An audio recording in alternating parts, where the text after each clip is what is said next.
Meus amigos e amigas, irmãos e irmãs, prazer estar aqui de novo, falando para vocês sobre um assunto que eu acho que é muito importante, principalmente no mundo em que vivemos. Falar sobre estresse é realmente uma coisa que interessa a todo mundo, porque vivemos num mundo violento, num mundo que apressa o medo e uma série de compromissos e dificuldades atrapalham nossas vidas. E eu já gostaria logo de fazer uma associação entre medo e estresse. Primeiro vamos definir. Estresse quer dizer tensão em inglês. A tensão que pode ser exercido sobre qualquer corpo. Mesmo contra um corpo inanimado, você pode exercer uma tensão. Contra, por exemplo, um pedaço de madeira, um pedaço de ferro, um pedaço de aço, você pode causar uma tensão. No organismo, digamos assim, vivo, também pode ser pressionado, tensionado. E como nós acreditamos, através da filosofia esotérica, da teosofia, que tudo tem vida, até os organismos ditos inorgânicos, como o ferro e aço, apresentam uma reação ao estresse, uma reação de fadiga. Se você pressiona um aço muitas vezes numa direção, ele vai apresentar uma reação de fadiga, ele pode ser fraturado, ele pode entortar, ele pode quebrar. Se até hoje os físicos reconhecem que existe uma reação de fadiga ao estresse causada nos organismos mais duros da natureza, não é? Talvez um dos mais duros, né? Excetuando o diamante e outras pedras que também podem ser quebradas, pressionadas pelo estresse. Imagina o aço, que pode produzir uma reação de consequência ao estresse, que dirá isso quando é causada em cima de seres vivos, como os vegetais, os animais e principalmente nós, seres humanos, que também vamos produzir uma reação de consequência ao estresse, uma reação de cansaço, uma reação de fadiga, uma reação que pode nos levar até uma exaustão e a morte. Porque o estresse, como eu falei, está muito ligado ao medo. E muito cedo os fisiologistas, aqueles que estudam o comportamento dos vários órgãos e sistemas do homem, perceberam que a reação do estresse é uma reação ao medo. Então, a reação ao medo, primeiramente, foi vista como uma reação chamada de luta ou fuga. Ou eu enfrento o agressor, eu fujo dele. Para isso, o meu organismo ele tem que reagir de uma determinada forma. Essa forma é principalmente comandada por um sistema nervoso chamado sistema nervoso autônomo. Esse sistema nervoso autônomo, ele é chamado autônomo porque na evolução animal, ele se incumbiu de comandar uma série de órgãos. Todo o sistema digestivo, o sistema muscular, o sistema cardiorrespiratório, o sistema geniturinário, todo ele é comandado pelo sistema nervoso autônomo. E ele, como tudo na natureza é binário, existe o yin e yang, positivo e negativo, nós também no sistema nervoso autônomo temos uma divisão chamada sistema nervoso autônomo em sistema nervoso simpático e parasimpático. De uma forma simples, de uma forma, digamos assim, até leiga, digamos, já que a gente não está falando para um público especializado em fisiologia, esse sistema nervoso autônomo simpático, ele se incumbe de dar uma resposta que nos possibilita enfrentar um inimigo ou uma situação ameaçadora. Então, nós ficamos pálidos, porque toda a musculatura é que vai se encher de sangue e a pele não vai ficar com sangue caso ela seja agredida, porque há uma vasoconstricção na superfície da pele. Caso você sofra uma lesão, por exemplo, das garras do inimigo, vai haver aumento do batimento cardíaco, respiratório. Você vai receber sangue principalmente nos seus órgãos mais importantes e vitais, no cérebro, no coração e no pulmão.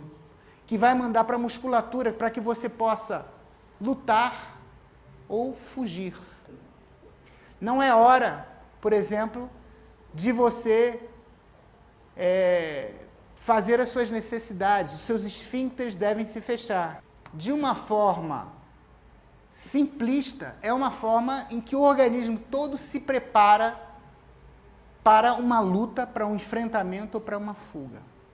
O problema é que o estresse hoje, ele não é só o estresse real. Como tudo, existe um estresse virtual. O estresse da cobrança, o estresse de chegar a determinados objetivos, o estresse de uma violência que já veio e pode vir novamente, um roubo, um sequestro, uma violência.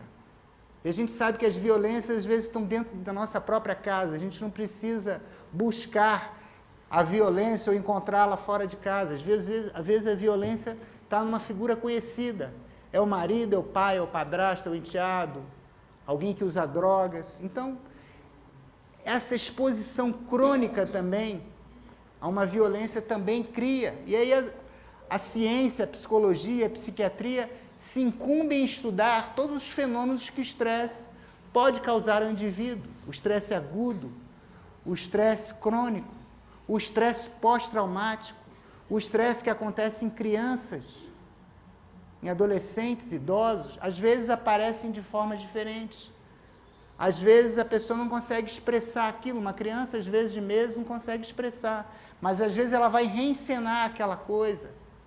Às vezes um adolescente ou uma criança vai ter um comportamento que às vezes são de outras doenças, mas que tem na base a depressão, o medo e o estresse, como por exemplo o transtorno obsessivo compulsivo.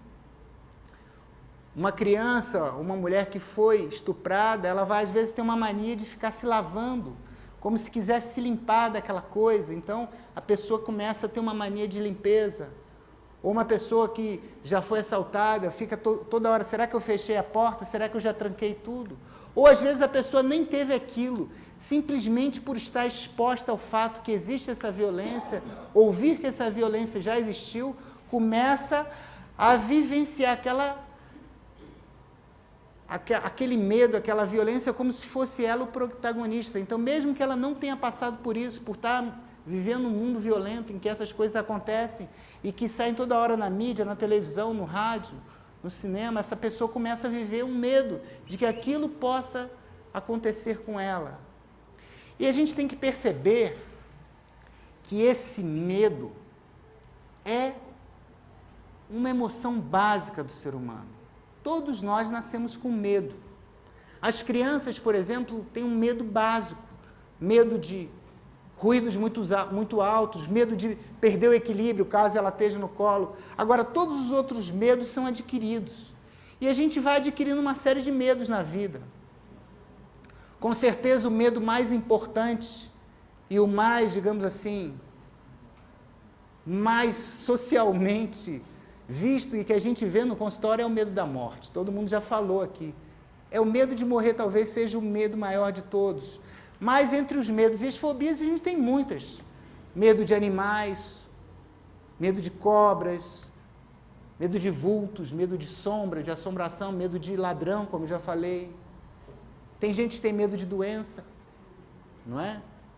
Às vezes, quando a gente fala de cachorro, não precisa ser um pitbull agressivo. Às vezes a pessoa vê um cachorro pequeno e aquilo gera nela uma sensação de medo, às vezes, incontroláveis. Isso aí gera o que a gente chama de fobias. A pessoa começa a ter limitações na sua vida, porque ela começa a ter uma evitação daquele ambiente.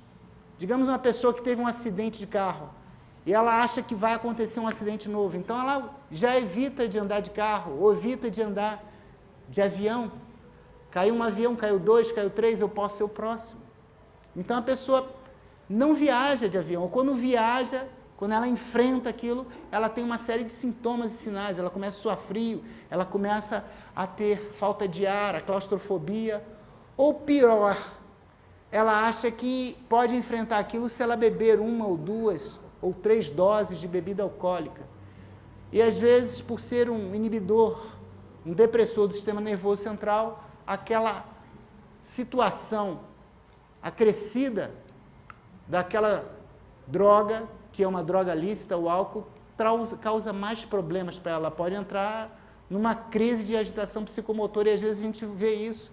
A pessoa começa a quebrar, a brigar com todo mundo, e às vezes o avião tem que regressar à sua base. Essa pessoa vai enfrentar um processo porque não consegue enfrentar essa situação de estar num avião. Claro que nós sabemos que há riscos, e são riscos controlados. E a nossa vida está sempre em risco, seja ela na terra, seja ela no céu. A gente sabe, mas baseado nas estatísticas, nós somos capazes de relaxar no voo e até dormir. Mas essas pessoas não, ficam permanentemente tensas. Começam a suar, começam a ter todos aqueles sintomas que eu descrevi no começo da palestra. E muitas vezes elas não suportam essa situação. Então a gente tem que entender bem que o estresse está muito ligado a essa sensação que nós temos como medo.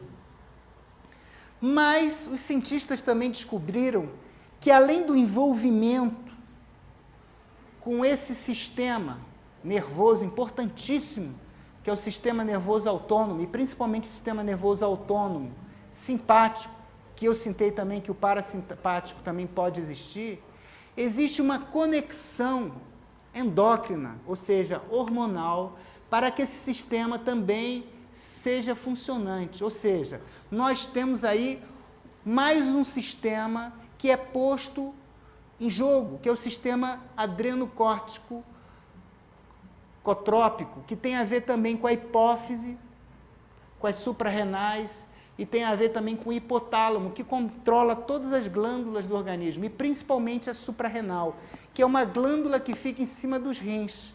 Por isso que ela é chamada suprarrenal. E ela tem uma função importantíssima, porque é ela que segrega uma série de substâncias importantes. Por exemplo, os corticoides, que tem a ver com a nossa inflamação e reparação dos tecidos. Esse é feito numa parte da suprarrenal. Mas existem outros hormônios que são mais importantes ainda, que são chamados hormônios de estresse, também produzidos na parte externa da suprarrenal, porque você tem a suprarrenal dividida em dois sistemas, a parte do córtex e a parte da medula. A parte da medula, da suprarrenal, produz, por exemplo, os corticosteroides, que são importantíssimos para uma série de sistemas de controle e infecção, e tem a ver com nossa imunidade, os corticoides. Eu vou depois voltar nesse sistema, vou voltar nesse hormônio importantíssimo. Mas eu quero me referir principalmente a um que é feito no córtex, que é a adrenalina e a noradrenalina, que são chamados os hormônios do estresse, porque tem a ver com medo.